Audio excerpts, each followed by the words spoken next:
good day, sir. In this topic, I will discuss the ship stress and counteract. There are 7 types of ship stress and counteract. The first one is hugging.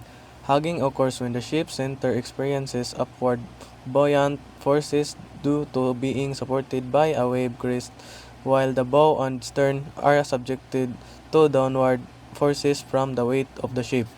So ang hugging daw kuno kay usa ka sitwasyon kung ang tunga-tunga nga bahin sa barko makasinati og pagtaas nga puwersa gikan sa tubig. Kasagaran ani kay gisaka kini sa tumoy sa usa ka balod, samtang ang atubangan og likod nga bahin sa barko gibira paubos tungod sa gibugaton niini. So ang effect, the ship's keel bends upward in the center, stressing the upper deck in tension and the bottom in compression. So ang pasabot ani kini nga sitwasyon makabawog sa ubos nga bahin sa barko pataas sa tunga nga moresulta sa tensyon sa ibabaw nga deck.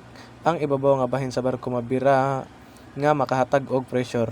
Number 2 is sagging. Sagging happens when the bow and the stern are supported by wave crests while the center of the ship is in a wave through causing downward forces in the center. So ang sagging daw kay mahitabo kung ang atubangan og likod sa barko gisuportaan sa mga tumoy sa balod, samtang ang tunga-tunga nga bahin sa barko mahimutang sa ilawom sa bawod. Kini nga kahimtang maoy hinungdan sa pagbira paubos sa tunga-tunga nga bahin sa barko.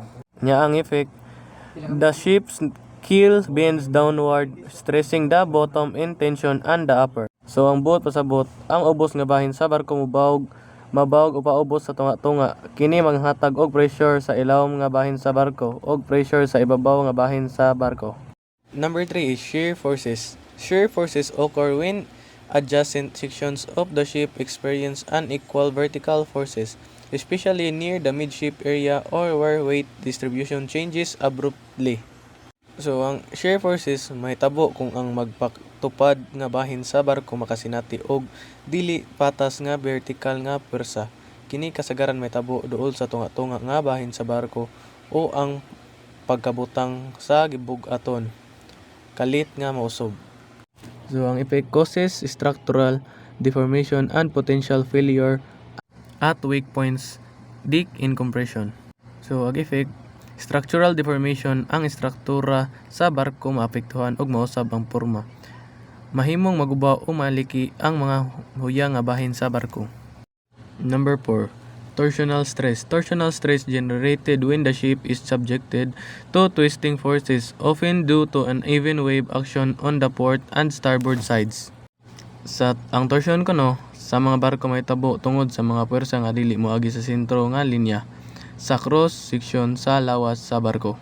Yang effect leads to twisting of the hull, particularly in ships with wide decks like container ships. So sa laktod nga pagkastorya, ang torsion moresulta sa pagtuyok sa barko. Kini nga pagtuyok mahitabo kung ang puwersa dili simetriko nga na-apply sa barko nga maoy hinungdan sa usa ka bahin nga motuyok lahi sa pikas nga bahin. Number 5 is punting. Punting alternating inward and outward movement of hull plates near the bow or stern due to changes in water pressure as the ship pitches or encounter waves. So ang planting kuno, usa ka panghitabo diin ang gawas nga bahin sa barko mulihok sulod o gawas sama sa ginhawa. Kini nga mga paglihok tungod sa bag-o sa pressure sa tubig nga mugna sa mga balod. Plating effect can lead to fatigue and weakening of hull. So sa dali nga storya, kung ang barko nagdaggan og ang mga balod moigo sa iyang atubangan nga bahin, ang pressure sa tubig mag-usab-usab hinungdan nga ang barko mo flex o mulihok sulod og gawas.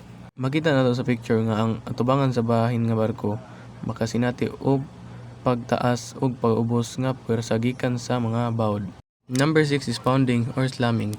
Pounding, the repetitive and forceful impact of the bow and flat-bottomed section of the hull against waves then the ship moves the high speed or in raw seas. So ang pounding kuno o slamming usa ka balik-balik ug kusog nga pagbangga atubangan sa nga bahin sa barko tungod sa mga bawod. Kini mahitabo kung naay bagyo nga moabot.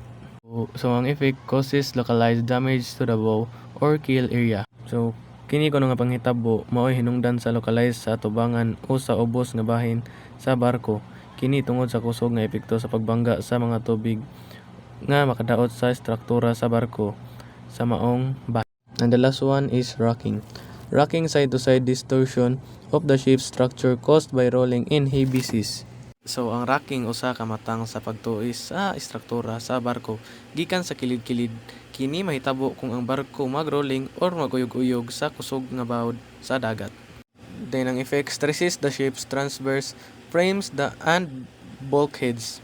So ang effect ana, ang rocking maghatag og stress o pressure sa mga transverse frames o sa mga bulkheads sa sulod sa barko. Kini makapahuyang o makadaot sa struktura o sa barko kadugayan.